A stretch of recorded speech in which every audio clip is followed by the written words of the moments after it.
Hello बच्चों, good morning. जैसा कि आप जानते हैं, हमने एक चैनल स्टार्ट किया था कॉन्सेप्ट फायर के नाम से, जिसमें आज हमने एक टॉपिक लिया है त्रिकोणमिति। तो शुरुआत से हम पढ़ेंगे, बेसिक से पढ़ेंगे और स्टार्ट करते हैं। तो डटे रहना है, पूरा वीडियो अंत तक ज़रूर देखना है, आपको अच्छी अच्छी चीज़ें कॉन्सेप्ट सीखेंगे। तो त्रिकोणमिति क्या होती है? त्रिकोण, तीन कोण, और तीन भुजाओं, तीन कोण होनी चाहिए और तीन भुजाएं होनी चाहिए। जैसा कि आप जानते हो, तीन कोण और तीन भुजाएं त्रिभुज में होती है, और एक ही त्रिभुज है जिसमें त्रिकोणमिति लागू होती है। वो त्रिभुज है समकोण त्रिभुज। कौन सा त्रिभुज है? समकोण त्रिभुज है, जिसमें तीन कोण है। जैसे एक कोण 90 डिग्री का होता है, बाकी दो कोण न्यून कोण होते हैं। दो कोण जो है वो न्यून कोण होते हैं। ये दो कोण न्यून कोण होते हैं, और ये कोण जो है वो 90 डिग्री का होता है। तो इसे बोलते हैं हम समकोण त्रिभुज। ऐसा त्रिभुज जिसका एक कोण 90 डिग्री हो, वो समकोण त्रिभुज है। तो समकोण त्रिभुज में ही ट्रिग्नोमेट्री लागू होती है। तो आराम से धीरे धीरे पढ़ेंगे। जैसे ये समकोण त्रिभुज लिया है हमने, ये समकोण त्रिभुज लिया है, इसको मैं नाम दे रहा हूँ ABC। यहाँ वाला कोण 90 डिग्री है। एक नॉर्मल समकोण त्रिभुज लिया है हमने, ये 90 डिग्री है। तो यहाँ से आपको ध्यान रखना है कि जो 90 डिग्री का कोण जहाँ बनता है, उसकी जो सम्मुख भुजा है, सम्मुख भुजा मतलब सामने वाली जो भुजा है, सम्मुख यानी सामने वाली जो भुजा है, वो भुजा जो होती है उसे बोलते हैं हम कर्ण। क्या बोलते हैं? कर्ण। और जो खड़ी है, खड़ी भुजा जो है, उसे बोलते हैं हम लंब, या आप इसे ऊर्ध्वाधर भी बोल सकते हो। और जो क्षैतिज है, मतलब जो पड़ी हुई भुजा है, उसे बोलते हैं आधार। एक नॉर्मल त्रिभुज है, हमें इसमें कोण का पता नहीं है, क्योंकि कोण जब चेंज होता है तो कोण के साथ साथ लंब और आधार भी चेंज हो जाते हैं। कोण के साथ साथ लंब और आधार चेंज हो जाते हैं।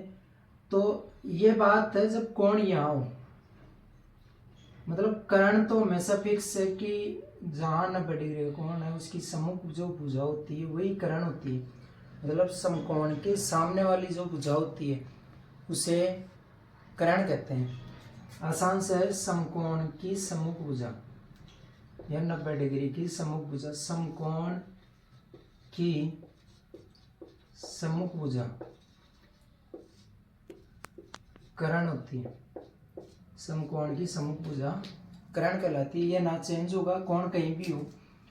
और जहां कोण बन रहा है, जैसे कोण मैंने यहां बनाया है, तो कोण की संलग्न जो भुजा होती है, कोण की संलग्न भुजा वो होती है आधार। कोण की संलग्न भुजा जो होती है वो होती है आधार। तो ये आधार है। अब कोण की सम्मुख भुजा, कोण की सम्मुख भुजा वो होती है लंब। कोण की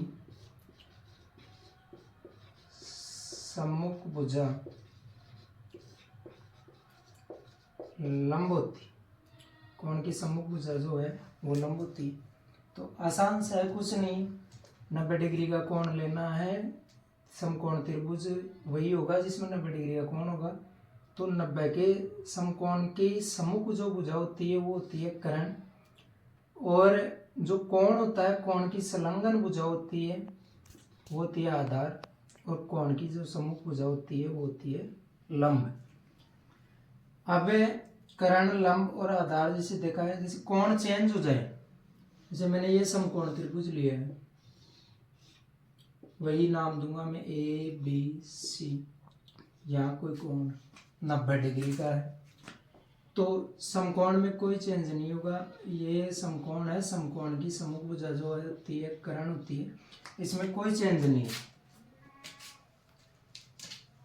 कर्ण हमेशा वही रहेगा, जो कोण कहीं भी हो जहाँ है उसकी सम्मुख भुजा वाला वही कर्ण रहेगा।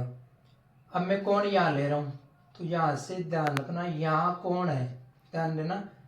पीछे हमने यहाँ कोण लिया था, तो यहाँ ना लेकर हम कोण यहाँ लेंगे, तो इसकी सम्मुख भुजा कौन सी हो जाएगी? BC। भाई ये है 90 डिग्री का कोण यहाँ है, तो कोण की समकोण की सम्मुख भुजा ये है, ये कर्ण है। कोण यहाँ लिया है, पहले कोण यहाँ था, कोण अभी यहाँ ले लिया, तो इसकी सम्मुख भुजा कौन है? ये, तो लंब ये हो जाएगी। अब यहाँ कोण है, तो कोण की संलग्न भुजा कौन सी है? ये हो जाएगा आधार। बस इतना सा। तो कोण जैसे चेंज होगा तो लंब और आधार में चेंज होगा, कर्ण वैसा का वैसा रहेगा। जैसे ये समकोण त्रिभुज है, यहाँ 90 डिग्री का कोण है ABC, यहाँ कोण है, तो ये सम्मुख भुजा ये है, कोण की सम्मुख भुजा लंब होती है, समकोण की सम्मुख भुजा कर्ण होती है, और कोण की संलग्न भुजा जो है वो आधार होती है। ऐसे पढ़ा था कोण यहाँ हो,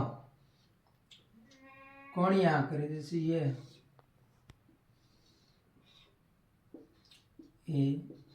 ABC, कोण C ले लिया, तो सम्मुख भुजा ये हो जाएगी, ये हो जाएगा लंब, संलग्न भुजा ये होगी, तो ये हो जाएगा आधार, और ये चेंज नहीं होता है, कर्ण ही रहेगा।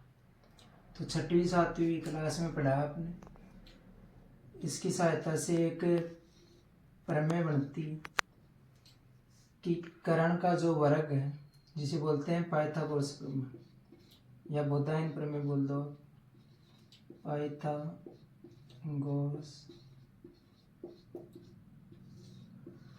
प्रमेय, या बोधायन प्रमेय भी बोल सकते हो इसको। तो ये क्या कहती है कि कर्ण का वर्ग जो है वो लंब के वर्ग प्लस आधार के वर्ग के बराबर होता है। मतलब किसी समकोण त्रिभुज में कर्ण का वर्ग शेष दो भुजाओं के वर्गों के योग के बराबर हो, तो उसे बोलते हैं पाइथागोरस प्रमेय। कर्ण का वर्ग लंब के वर्ग प्लस आधार के वर्ग के योग के बराबर हो, तो उसे बोलते हैं पाइथागोरस प्रमेय। तो ये 8.1 है आपकी ट्रिग्नोमेट्री, उसमें जो मेन फंडा है वो कोण का ही है, कि कोण यहाँ हो तो लंब और आधार चेंज हो जाएंगे, कोण यहाँ हो तो लंब और आधार चेंज हो जाएंगे, कर्ण में कोई चेंज नहीं होगा। इसके बाद में जैसे त्रिकोणमिति जो है उसके अनुपात होते हैं 6 अनुपात, त्रिकोणमिति के अनुपात।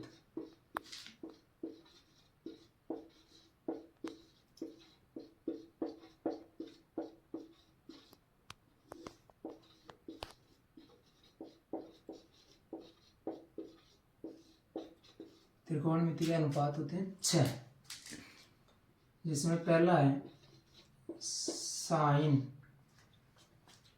और ये थीटा लगा दो, ये कोण है। दूसरा है कोस, थीटा कोण। तीसरा है टैन, थीटा वही कोण रहेगा। चौथा है कोट। पांचवा है सेक। और लास्ट जो है वो है कोसेक, इसको कहेंगे साइन। और ये तो कौन है जिसको बोलते हैं थीटा।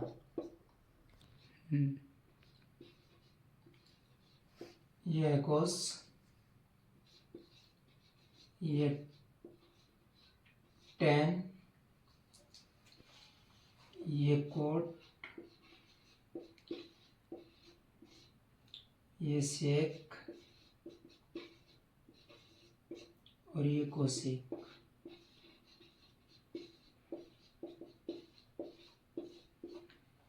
छह अनुपात पूरी त्रिकोणमिति इन पर ही आधारित है। पहला है साइन, दूसरा है कोस, तीसरा है टेन, चौथा है कोट, पांचवा है सेक और छठवा है कोसेक। हिंदी में लिख दिया है मैंने साइन, कोस, टेन, कोट, सेक और कोसेक। इनके साथ में यहाँ थीटा है। कौन है कुछ भी हो सकता है, A B C, P Q R, A B C D, कुछ भी लिख दे, वो कौन होगा आगे वाला। तो ये छह अनुपात है। अब इन छह अनुपात का सूत्र निकालेंगे। अब इनके सूत्र देखेंगे। सूत्र कैसे देखेंगे, एक याद करने के लिए आप इसको ऐसे याद कर सकते हो, लाल बट्टा कक्का। एक नंबर ये है, 2 नंबर ये है, 3 नंबर। फिर उल्टा चलेंगे, 4, 5 और 6। मतलब पहला ये है साइन थीटा, पहला है साइन थीटा, तो 1 नंबर उठाना है, मतलब लंब बट्टा करण। फिर कोस थीटा, आधार बट्टा करण। फिर टेन थीटा, ये होता है लंब बट्टा आधार। ये 3 याद हैं, तो बाकी 3 इसके उल्टे हैं, व्युत्क्रम होते हैं। मतलब कोट लेना है तो कोट थीटा बराबर आधार बटा लंब। फिर सेक लेना है तो सेक थीटा बराबर करण बटा आधार।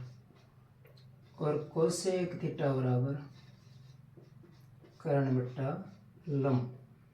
मतलब ये व्युत्क्रम होते हैं, प्रतिलोम अनुपात होते हैं आपस में। ये 3 उनके उल्टे होते हैं, वो 3 इनके उल्टे होते हैं। पहला जो है वो 6वें का उल्टा होता है, दूसरा जो है वो 5वें का उल्टा होता है, तीसरा जो 4थे का उल्टा होता है। फिर 6वां पहले का, 5वां दूसरे का, 4था तीसरे का। इस प्रकार से प्रतिलोम अनुपात होते हैं, व्युत्क्रम अनुपात। अब एक उदाहरण करवाऊंगा, सारी बात समझ में आ जाएगी आपको। अब तक की जो भी राम कहानी की है हमने, इसका मतलब क्या है। तो एक उदाहरण लेंगे, उस उदाहरण से पूरी बात समझ में आ जाएगी। आसान है, कुछ है नहीं। उदाहरण लिया है हमने, यदि tan थीटा बराबर 1 हो तो अन्य त्रिकोणमितीय अनुपात ज्ञात कीजिए। आसान है, कुछ नहीं। सबसे पहले वही बात, यहाँ हल जरूर लगाओगे स्टार्ट करने से पहले। हल सबसे पहले समकोण त्रिभुज बनाना। इसको नाम दे दो आप, जो भी आपकी मर्जी हो, ए बी सी, जैसे मैंने नाम दे दिए। यहाँ कौन समकोण है, तो मैंने बताया पहले भी, यहाँ 90 के सामने वाली भुजा ये करण होती है। कोण यहाँ ले लो आप थीटा। अब हमें दे रखा है tan थीटा बराबर 1, tan थीटा बराबर 1, और इसके नीचे कुछ नहीं है, तो कुछ नहीं है इसका मतलब 1 के नीचे 1 है। अब tan में वहाँ जाना है, tan 3 नंबर पे आता है, 1 2 3, मतलब लंब बटा आधार, लंब बटा आधार। लंब का मान 1 है, कोण की सम्मुख भुजाई है 1, संलग्न भुजाइय है, इसका मान भी 1। आप पाइथागोरस प्रमेय लगाएंगे तो पाइथागोरस प्रमेय क्या कहती है, पहले लिखोगे आप समकोण, चूंकि समकोण त्रिभुज ए बी सी में कोण बी जो है वो 90 डिग्री है, इसलिए पाइथागोरस प्रमेय से पाइथागोरस प्रमेय होती है कर्ण का स्क्वायर बराबर लंब स्क्वायर प्लस आधार स्क्वायर। कर्ण हमें ज्ञात करना है तो कर्ण का स्क्वायर, लंब हमारे पास 1 है तो 1 का स्क्वायर प्लस आधार 1 है तो 1 का स्क्वायर। तो कर्ण का स्क्वायर बराबर 1 का स्क्वायर 1 होता है प्लस 1 का स्क्वायर 1 होता है। कर्ण स्क्वायर बराबर 1 में 1 जोड़ेंगे तो 2 और इसका स्क्वायर हटाएंगे तो इस पर लग जाएगा √2। ये हमारे पास कर्ण आ गया, कर्ण आया √2। अब आराम से निकाल सकते हो सारे अनुपातों को। तो अन्य अनुपात निकालने हैं, एक तो दे दिया टोटल 6 साइन थीटा यहाँ से देखेंगे लंब बटा कर्ण, लंब 1 है, कर्ण √2 1 बटा √2। 2 नंबर होता है कोस है आधार बटा कर्ण, आधार 1 कर्ण वही √2। तीसरा आप निकालो तो निकाल लो, tan दिया हुआ है, tan होता है लंब बटा आधार 1 बटा 1 जो कि 1 ही होता है। सोता है कोट आधार बटा लंब वही 1 बटा 1 जो कि 1 ही होगा। 5वां है सेक होता है बेटा इसका उल्टा कर्ण बटा आधार कर्ण √2, नीचे 1 का कोई प्रभाव नहीं तो √2।